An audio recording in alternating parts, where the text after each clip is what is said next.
এই যে সিস্টার, জি জি জি, আপনাকে বলছি। আরে, এই ডক্টর ইউনুসের কথা শুনি আপনি উঠে যাচ্ছেন কেন? আরে বসেন বসেন, কি বললেন? না, বসবেন না? আচ্ছা আচ্ছা, ঠিক আছে। এতেই যখন রাগ করছেন, ঠিক আছে, যান, কি আর করা। আচ্ছা, আপনারা যারা বসে আছেন, হুম, আপনাদেরকে বলি, ডক্টর ইউনুস সাহেবের কথা শুনে উনি কেন এত চটে গেলেন? হুম, তাহলে একটু মন দিয়ে শুনুন। উনি ওই রাগ করার কারণ, আসলে আমার মতো উনিও একজন ভুক্তভোগী। হ্যাঁ, গ্রামীণ ব্যাংকের কর্মচারী, যিনি এই ডক্টর ইউনুস দ্বারা নির্যাতিত, নিপীড়িত হয়েছেন। তাহলে আসুন, পুরো ঘটনাটা একটু খোলসা করে বলি। 1990 সালের 10ই মার্চ আমরা গ্রামীণ ব্যাংকের কর্মচারী ইউনিয়ন নামে ট্রেড ইউনিয়নের রেজিস্ট্রেশন পাই, যেটা আইএলও দ্বারা নির্ধারিত এবং স্বীকৃত কর্মচারীদের অধিকার রক্ষার জন্য ট্রেড ইউনিয়ন সারা পৃথিবী জুড়ে স্বীকৃত। কিন্তু আমাদের ডক্টর ইউনুস স্যার, যখনই আমরা ট্রেড ইউনিয়ন পেলাম, তখনই উনি বেঁকে বসলেন। তিনি সবাইকে, যারা ট্রেড ইউনিয়নের নেতা, যারা ট্রেড ইউনিয়নের সমর্থক, সবাইকে ভয়ভীতি দেখাতে শুরু করলেন যে ট্রেড ইউনিয়ন বাদ দাও, না হলে তোমাদের চাকরি খাবো। হুম হুম উনি আবার কিন্তু মিথ্যা বলেন না, যা বলেছেন তাই তাই করেছেন। ইউনুস স্যার কোনোভাবেই ট্রেড ইউনিয়নকে মানলেন না, এবং যেভাবে যেভাবে বললেন সবাই চাকরি খাবেন, আস্তে আস্তে তিনি তাই করলেন। তিনি 2 মাসের মাথায় ট্রেড ইউনিয়নের সকল নেতাকর্মীদের হেড অফিস থেকে হয় ট্রান্সফার করলেন, নতুবা চাকরি থেকে অব্যাহতি দিলেন। ট্রেড ইউনিয়নের এই নেতারা অনেক চেষ্টা তদবির করেও তাদের চাকরি আর ফেরত পেলেন না। যদিও প্রথম দিকে যাদেরকে হেড অফিস থেকে ট্রান্সফার করা হয়েছে, তাদেরকে বলা হয়েছে, ইটস এ টেম্পোরারি ট্রান্সফার, তোমাদেরকে আবার হেড অফিসে ফেরত আনা হবে, তোমরা যার যার জায়গায় গিয়ে চাকরি করো, কয়েক মাসের মধ্যে তোমাদেরকে ফেরত আনা হবে।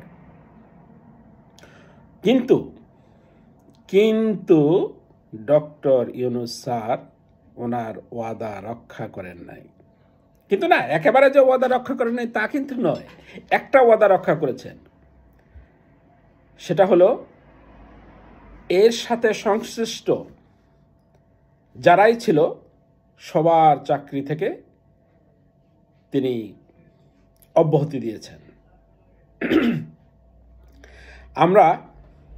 আমিও তার মধ্যে একজন।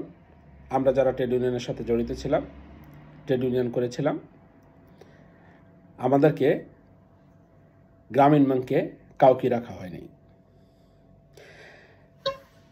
চাকরি ফেরত দেবেন বলে অবশ্য তিনি একবার দুইবার না, বহুবার তিনি ওয়াদা করেছেন। আমরা 7ই জুন ঢাকায় একটি বিশাল রকমের, বড় রকমের, সমস্ত বাংলাদেশ থেকে গ্রামীণ ব্যাংকের ট্রেড ইউনিয়নের সমর্থকরা এসে একটা মহাসমাবেশ করে প্রেস ক্লাবে। আমরা প্রেস ক্লাব থেকে পরে হেঁটে গ্রামীণ ব্যাংকের হেড অফিসে যাই। গ্রামীণ ব্যাংকের কর্মকর্তারা আমাদের সাথে প্রমিস করে যে হ্যাঁ, গ্রামীণ ব্যাংক আমাদের দাবি সব কিছু মেনে নিয়েছে, আমাদের চাকরি আমাদের ফেরত দেবে, এবং ট্রেড ইউনিয়নের সমস্ত কার্যক্রম গ্রামীণ ব্যাংকে অব্যাহত থাকবে। সবাই যার যার মতো বাড়িতে চলে যান, আপনাদেরকে চিঠি দিয়ে জানানো হবে কবে, কোথায়, কখন এসে আপনারা আবার চাকরিতে জয়েন করবেন। কিন্তু সে যা মুখেরই কথা, বাস্তবে তা কখনো হয়নি। শুধু তাই নয়, গ্রামীণ ব্যাংক এই ডক্টর ইউনূস স্যার শ্রমিক দলের নেতা নজরুল ইসলাম খানকে বিপুল অঙ্কে টাকা দিয়ে ওনার মুখ বন্ধ করে দেন। উনি যেন গ্রামীণ ব্যাংকের ট্রেড ইউনিয়নকে সাপোর্ট না করেন, কোনো রকম কোনো সহযোগিতা না করেন। সবই আমাদের জানা, কিন্তু আমাদের করার কিছু ছিল না। উনি আমাদের বিরুদ্ধে, আমরা যারা ট্রেড ইউনিয়নের সাপোর্টার, কর্মী অথবা নেতা ছিলাম, তাদের বিরুদ্ধে